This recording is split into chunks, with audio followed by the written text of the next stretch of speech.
Անցած տարի մեզ հաջողվեց երկար քննարկումների արդյունքում ընդունել կիբեռանվտանգության մասին օրենքի փաթեթը,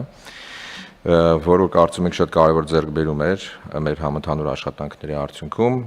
եւ կոլեկտիվ աշխատանքի արդյունքում անցած տարվա վերջում ազգային ժողովը հաստատեց կիբեռանվտանգության մասին օրենքը եւ իդ փաթեթը կարծում ենք որ դա թվային անվտանգության եւ կիբեռանվտանգության ուղղությամբ կարևոր քայլերից մեկն էր Տվյալ օրենքը ընդունելուց հետո ենթահորձ դրական ակտերի ընդունելու անհրաժեշտություն կար օրենքից բխող եւ այսօր մենք ներկայացնում ենք կիբեռանվտանգության ոլորտում կիրառելի միջազգային ստանդարտների ցանկը սահմանելու մասին կառավարության որոշումը Տվյալ որոշումով մենք օրենքից բխող կենսական նշանակության ոլորտներում շահագործող քրիտիկական տեղեկատվական ենթակառուցվածքների վերաբերյալ ստանդարտներ ենք միջազգային սահմանում Դա հիմնականում ISO ստանդարտի 27001 ստանդարտն է եւ նաեւ այլ ստանդարտներ կան, որոնք որ պահանջում ենք, որ լինի։ Այդ տրամաբանությամբ նաեւ քանի որ քրիտիկական ենթակառուցվածքների ծառայություններ մատուցողներ կարող են լինել ու կան այդպիսինները, նաեւ սահմանում ենք կիբեռանվտանգության ապահովման ծառայություն մատուցողների նկատմամբ պահանջները կոնկրետ թե որ ստանդարտներին պետք է համապատասխանեն եւ նաեւ տվյալ համակարգերը աուդիտ անցնելու դեպքում աուդիտորների նկատմամբ պահանջները կարծում ենք որ սա մեծ ներդրում կլինի մեր ընդհանուր կիբեռանվտանգության պաշտպանման վերաբերյալ գաղտնիք չեմ բացի որ ընդհանուր մեր համընդհանուր կյանքի ընթացքում թվային գործիքների ավելի լայն տարածում են ունենում եւ դրանք կարող են ավելի շատ ռիսկեր նաեւ պարունակեն կարծում ենք որ սա շատ պահանջված գործողություն է այս պահին Սա կբերի նաև բիզնեսի համար որոշակի ծախսեր, բայց կարծում ենք դա մեր համընդհանուր անվտանգության նկատմամբ ներդրում է լինելու։ Դա չի սահմանափակում, եթե կոնկրետ տնտեսվարողը կուզենա ավելի խիստ գտնվի իր տեղեկատվական համակարգի շահագործման նկատմամբ, կարծում եմ, որ հետագայում մենք լավարկման տեղեր կունենանք, բայց սա առաջի անգամ մենք համընդհանուր մի ստանդարտ ենք դնում բոլորի համար, որ գոնե այսքանին բոլորը պետք է բավարարեն։ Այս ոլորտում, երբ որ ֆրագմենտացված է, բոլորը մի ձև չեն աշխատում, ստեղծում են հնարավորություններ տարբեր մասնագիտական տերմինով ներթափանցումների եւ հետաբար պետք է այդ ամեն ինչը փակ լինի, որպեսզի հնարավոր լինի ավելի լավ ապահովել համակարգերի շահագործումը։ Մենք անցումային դրույթ ենք դրել 24 ամիս եւ այս ստանդարտների սերտիֆիկացիաները պետք է նոր ստեղծված տեղեկատվական համակարգերի կարգավորման հանձնաժողովին ներկայացնեն մինչեւ 28 թվականի հունվարի 4-ը, հենց 24 ամիս այդպես է լրանում Հետևաբար կարծում ենք, որ կարևոր ազդակ է նաև մասնավորին եւ բնականաբար մեր գործընկերները պետական համակարգում գիտեն, որպեսզի սկսեն այս ուղղությամբ աշխատանքները արդեն տանել։ Շնորհակալություն, պարոն Մանթեշյան, բայց մենք վստահ եմ, որ ունենք, չէ՞, բիզնեսներ, որոնք արդեն այս ստանդարտներով են ապրում, որովհետեւ այսօրվա իրականության մեջ կիբեռանվտանգության մեխանիզմներ չունենալը ոչ թե մեղմ ասած արժեզրկումը նախ եւ առաջ հենց բիզնեսը եւ խոցելի եւ վտանգավոր է դարձնում այսինքն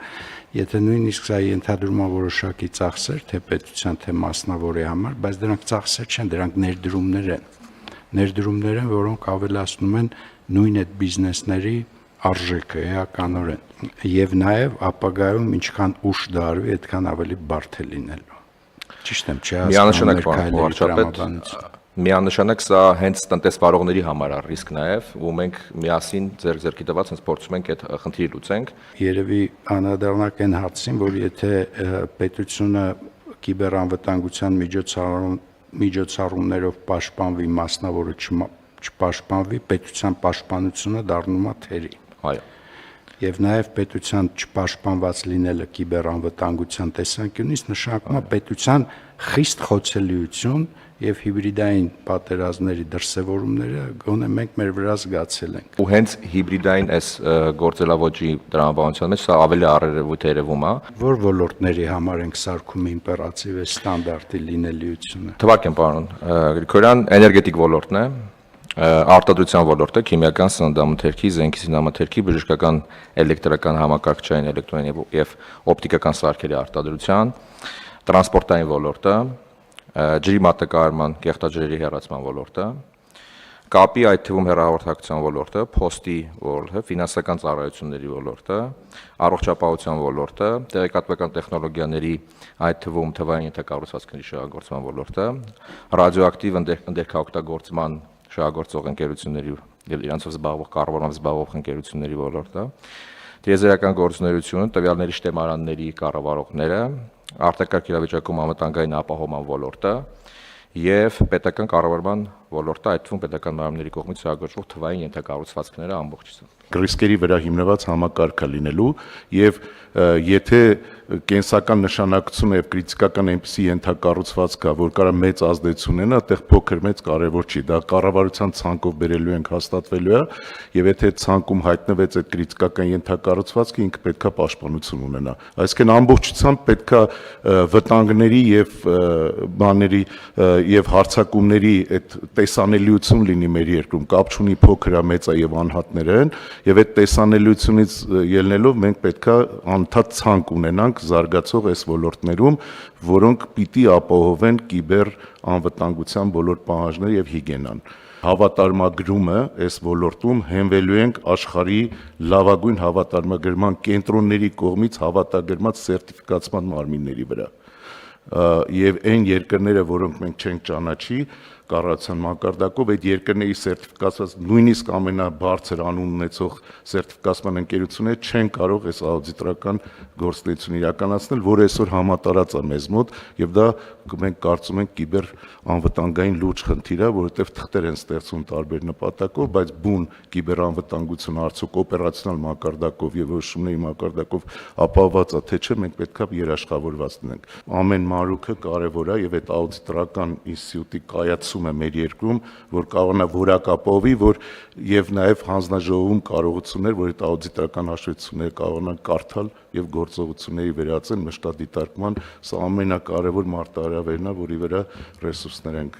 դնում այս պայմանությամբ։ Հարգելի պարոն Գիգյան, հարգելի գործընկերներ, մենք մասնավորից խոսեցինք, բայց ես կուզենայի նաեւ նշել, որ պետությունն էլ այս փորձառությունը ունի, իդեմս պետական եկամուտների կոմիտեի արդեն մի քանի տարի այս ստանդարտը ներդրված է, ու անցած տարի անցում ենք կատարել հենց այդ նոր ստանդարտին 3 տարվա հորիզոնով եւ ամեն տարի մեր համակարգերը աուդիտ են անցնում, սա նաեւ լավ հնարավորություն է ունենալ որոշակի ուղեցույց եւ դրանով նաեւ զարգացնել այդ համապատասխան համակարգերը ներսում։ Մեզ օրինակ դա բավական օգնել է, որ մենք մեր կիբերանվտանգության համակարգերը զարգացնենք անցած տարի եւ սրանով նաեւ պատրաստ ենք այս փորձառությամբ կիսվել մյուս պետական մարմինների հետ եւ իհարկե քանի որ ֆինանսների նախարարության համակարգերն ենք մենք սպասարկում, նաեւ նախատեսում ենք այդ ուղղությամբ շարունակել աշխատանքներ եւ ստանդարտների ներդրում։ Այնուամենայնիվ մենք ունենք ՊԵԿ-ի համակարգը թվային, որտեղ տնտեսավարողը ունի կաբինետ, այսինքն ինքը այդ տնտեսավարողը այդ համակարգում այդ համակարգը իրեն հասանելի է։ Հիմա իմ հարցը հետեւյալն էր, որ քանի որ այդ տնտեսավարողը փաստ չի, որ ունի այդ ծածկույթը, պաշտպանողականությունը կիբերանվտանգության տեսանկյունից, ես ասում եմ հնարավոր է, որ իր միջոցով մտնեն կաբինետ ու հայտնվեն ՊԵԿ-ի տիրույթում։ Պարոն Հակոբյան, այս էր իմ հարցը։ Իրականում պարոն Գիգյան, դա էլ է պաշտպանված, այսինքն հենց այս ստանդարտը նաև ոչ թե այսպես ասած առանձնացված համակարգն է գնահատվում, այլ նաև այդ հնարավոր խոցելիություններն է գնահատում իրեն միանալու դեպքում։ Հիմա միանալու ժամանակ մենք միանշանակ այնպիսի կարգավորումներ ենք դնում, որ այդ ստանդարտին համահունչությունը ապահովի։ Հետևաբար այդ հարցը կարելի ասել վերահսկելի է, դուրս է գալիս, եւ եթե հակառակ կողմում օրինակ հիմա կազմակերպությունների մոտ է ներդրվում արդեն այս պահանջով, առաջիկա ամիսների ընթացքում կամ տարիների ընթացքում, դա ավելի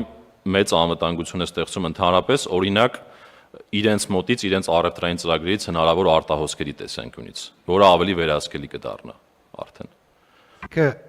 Մենք կարող ենք ֆիքսել հետևյալը, որ այն տնտեսավարողը, որը ունի adekvat պաշտպանություն կիբեր ռիսկերից, իր փոխգործելիությունը պետական համակարգերի հետ շատ ավելի դյուրին է, իրան ավելի ձեռնտու է դա, քան ցավոք սրտի չունեցողը, որը պետական համակարգերի հետ աշխատանքի ժամանակ լրացուցիչ ֆիլտրեր պիտի անցնի, երևի սենց պիտի հասկանանք այս հարցը։ Միանշանակ ու նաև մենք այս որոշման երկրորդ հավելվածով նաև գրել ենք այն ընկերությունները, որոնք որ այդ ծառայությունները պետք է մատուցեն ու հենց իրանք պետք է ստանան այդ ծառայությունը օգտվեն, տեսնեն այնտեղ որտեղ այդ փոխգործելիությունը չի աշխատում, ինքը չի սերտիֆիկացվի պարզապես։ չունեցավ սերտիֆիկատը հանձնաժողովին չի կարողանալու ներկայացնել ու համակարգից կտրվելու է։ Պարոն Աթեշյան, հասկանում եմ, բայց ուզում եմ ասեմ, մենք անցումային շրջանում ինտենսիվ պիտի համագործակցենք ու բացատրենք բիզնեսներին, ինչ ենք մենք անում, ինչ պիտի անեն իրանք եւ ինչ բենեֆիտներ ունեն այս process-ից։ Ես սրա համար այս կապակցությամբ մի քիչ երկար խոսեցի, որպեսզի կոմունիկացիան լինի պերմանենտ։ Այստեղ երևի Պեկին պիտի խնդրենք, որ զուգահեռ անընդհատ ներկայացնի տնտեսավարողներին, թե ինչ հնարավորություն է ստանում տնտեսավարողը, եթե կիբերանվտանգության ստանդարտների շրջանակում է գործում։ Ես կարծում եմ, մենք շատ կարևոր որոշում ենք կայացնում, սա շատ կարևոր հարց է։ Անցումային շրջանը իհարկե կլինի մի քիչ բարդ, բայց նպատակը շատ ճիշտ է իդենտիֆիկացված։